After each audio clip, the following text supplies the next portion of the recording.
గుంటూరు తూర్పు నియోజకవర్గంలో జన చైతన్య యాత్రలు అట్టహాసంగా ప్రారంభమయ్యాయి.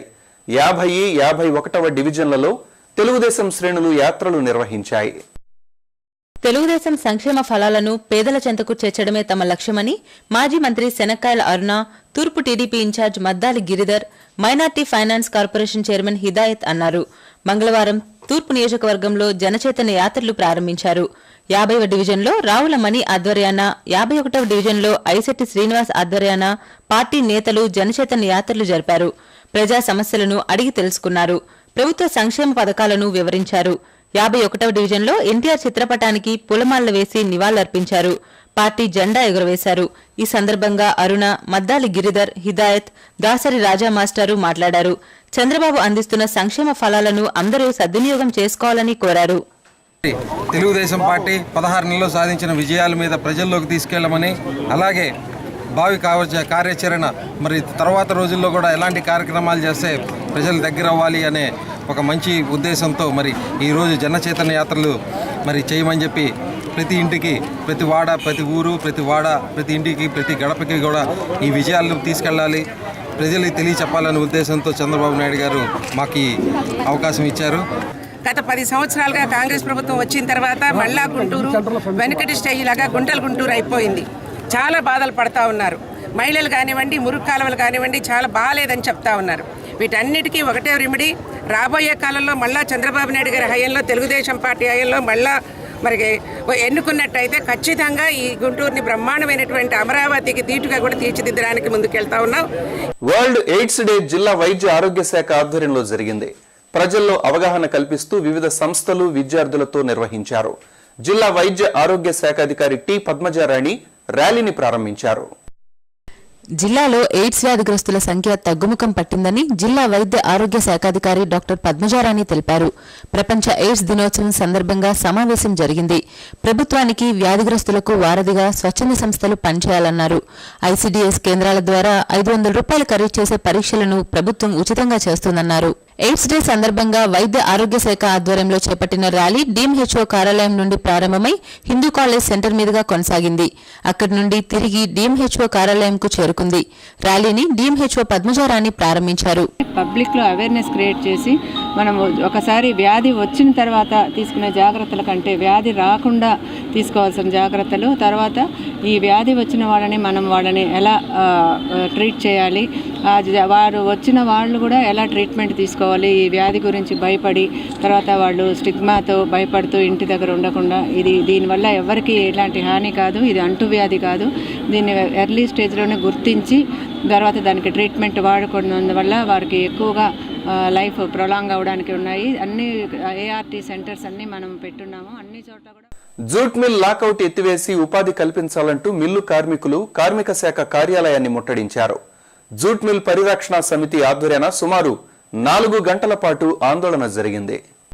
సాక్షాత్తు సీఎం చెప్పిన జూట్ మిల్ యాజమాన్యం దిగిరాకపోవడం సిగ్గుచేటని మిల్ పరిరక్షణ కమిటీ ప్రతినిధులు లేళ్ల అప్పిరెడ్డి, కెఎస్ లక్ష్మణరావు అన్నారు. ప్రతినిధులు భవన్నారాయణ, ఎర్రబాబు, పాండురంగ తదితరులతో కలిసి లాడ్జి సెంటర్లోని కార్మిక శాఖ కార్యాలయం వద్ద నిర్వహించిన ముట్టడి కార్యక్రమంలో మాట్లాడారు. నష్టాల సాకుతో మిల్ మూసివేసి యాజమాన్యం దొంగాట ఆడుతున్నా ప్రభుత్వం పట్టించుకోవడం లేదన్నారు. కార్మిక శాఖ మొద్దునిద్రపోతుందని దుయ్యబట్టారు. యాజమాన్యం మెడలు వంచి మిల్లు తెరిపించే వరకు రాజీలేని పోరాటం చేస్తామని అప్పిరెడ్డి, లక్ష్మణరావు హెచ్చరించారు. సాక్షాత్తు రాష్ట్రానికి ముఖ్యమంత్రి చంద్రబాబు నాయుడు గారు జూట్ మిల్ దగ్గరకు వచ్చి అక్టోబర్ 2వ తారీఖున, అంటే సుమారు 60 రోజుల కిందట జూట్ మిల్ దగ్గరకు వచ్చి జూట్ మిల్ కార్మికులను ఉద్దేశించి మాట్లాడుతూ, కార్మికులది చాలా న్యాయమైనటువంటి సమస్య, మీ సమస్య పరిష్కారం కోసం నేను ప్రయత్నం చేస్తా, మిల్లును తెరిపిస్తానని చెప్పి 60 రోజులు అవుతున్నప్పుడు కూడా ఇవాళ వరకు కూడా కనీసం సమావేశం కూడా పెట్టలేనటువంటి దౌర్భాగ్యమైనటువంటి పరిస్థితులు ఇవాళ ప్రభుత్వం కొనారిల్లుతున్నటువంటి పరిస్థితులు చూస్తూ ఉన్నాం. అలాగే రాష్ట్ర కార్మిక శాఖ మంత్రి అచ్చెన్నాయుడు గారు, కమిషనర్ వరప్రసాద్ గారు, ఈ జిల్లా మంత్రి పత్తిపాటి పుల్లారావు గారు కూడా ప్రత్యేకమైన శ్రద్ధ తీసుకుని యాజమాన్యం మీద ఒత్తిడి తెచ్చి ఈ మిల్లును తెరిపించాల్సినటువంటి అవసరం ఉంది. ఈ రోజున రాష్ట్ర ప్రభుత్వం వందలాది పరిశ్రమలు పెడతామని చెప్తా ఉంది, కానీ ఉన్నటువంటి పరిశ్రమలు మూతపడిపోతున్నటువంటి పరిస్థితి. అందుకని ప్రభుత్వం స్పందించాలి, మంత్రులు స్పందించాలి.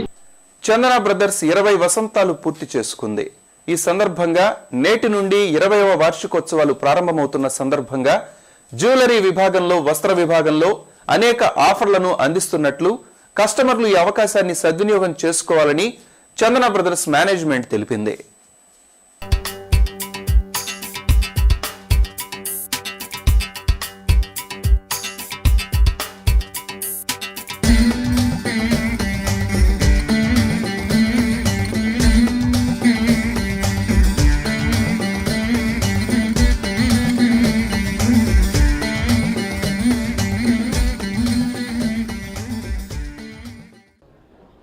సంవత్సరం అడుగుపెట్టిన శుభ సందర్భంలో జ్యువెలరీ విభాగంలో సాదా ఐటమ్స్కి 60 రూపాయలు గ్రాముకి ఇస్తున్నామండి. రాళ్ళ ఐటమ్స్కి గ్రాముకు 100 రూపాయలు ఇస్తున్నామండి. సదా మా కస్టమర్ దేవుళ్ళు అందరూ కూడా ఈ ఆఫర్లని వినియోగించుకోవాల్సిందిగా మనవి చేసుకుంటున్నాం.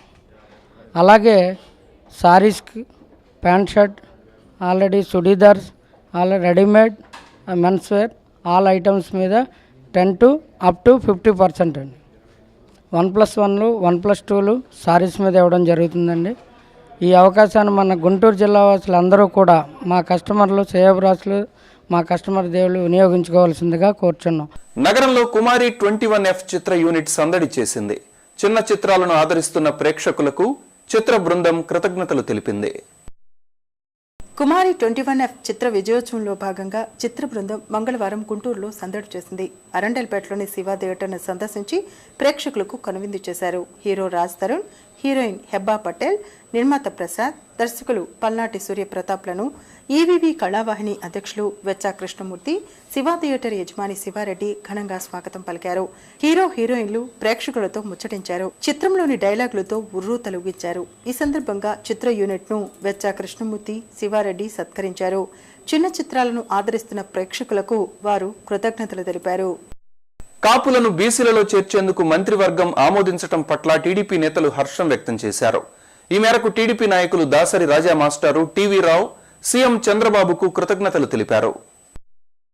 కాపులను బీసీల్లో చేర్చేందుకు విధి విధానాల కోసం రాష్ట్ర ముఖ్యమంత్రి చంద్రబాబు నాయుడు కమిటీని ఏర్పాటు చేయడం అభినందనీయమని తెలుగుదేశం పార్టీ కాపు సంఘం నాయకులు రాజా మాస్టారు, టీవీ రావులు పేర్కొన్నారు.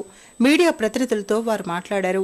బీసీలకు ఎటువంటి నష్టం జరగకుండా ప్రభుత్వం చర్యలు తీసుకుంటుందన్నారు. చంద్రబాబు నాయుడు గారు కాపులను బీసీల్లో చేర్చేందుకు ఒక కమిషన్ ఏర్పాటు చేయడం కోసం ఒక రిటైర్డ్ జడ్జిని నియమించడం, ఈ కమిషన్ యొక్క తుది నివేదికను 9 నెలల పాటు సమర్పించే విధంగా నిర్ణయం తీసుకోవడానికి యావత్ మంత్రివర్గం కూడా నిర్ణయించినందుకు మరొకమారు ఆయన గారికి ధన్యవాదాలు తెలియజేస్తూ, ఈ విధమైనటువంటి నిర్ణయం తీసుకొని కాపులందరినీ సంతోషపరిచినందుకు మా సామాజిక వర్గం అందరి తరపున ముఖ్యమంత్రి నారా చంద్రబాబు నాయుడు గారికి మనస్ఫూర్తిగా ధన్యవాదాలు తెలియజేసుకుంటాం. రాష్ట్రానికి ప్రత్యేక హోదా కోరుతూ ఈ నెల 7న ఢిల్లీలో ధర్నా నిర్వహిస్తున్నట్లు సిపిఐ జిల్లా కార్యదర్శి జంగాల అజయ్ కుమార్ తెలిపారు. కొత్తపేట మల్లయ్యలింగం భవన్లో ఆయన విలేకరులతో మాట్లాడారు. ఈ నెల 7న ఢిల్లీలోని జంతర్ మంతర్ వద్ద జరిగే ధర్నాను జిల్లాలోని అన్ని వర్గాల ప్రజలు జయప్రదం చేయాలని అజయ్ కుమార్ కోరారు. సిపిఐ నేతలు మాల్యాద్రి, రాధాకృష్ణమూర్తి, గురవారెడ్డి తదితరులతో కలిసి ప్రత్యేక హోదా పోస్టర్ను విడుదల చేశారు. ఈ సందర్భంగా అజయ్ కుమార్ మాట్లాడుతూ ఉత్తరాంధ్ర, రాయలసీమకు ప్రత్యేక ప్యాకేజ్, రాష్ట్రానికి ప్రత్యేక హోదా కల్పించే వరకు తమ ఆందోళన ఆగదని హెచ్చరించారు. అనేక రకాల వరాల జల్లులు కురిపిస్తారని ఆశపడినటువంటి వాళ్ళ ఆశల మీద నీళ్లు జల్లినటువంటి నరేంద్ర మోడీ వైఖరికి నిరసనగా ప్రత్యేక తరగతి హోదా సాధన కోసం ఢిల్లీలోని జంతర్ మంతర్ దగ్గర సిపిఐ ఇతర అనేక సంఘాలని, పార్టీల్ని కలుపుకొని ధర్నా కార్యక్రమాన్ని నిర్వహిస్తా ఉన్నాం. సిటీ మార్నింగ్ న్యూస్ లో ఇప్పుడు ఒక షార్ట్ బ్రేక్.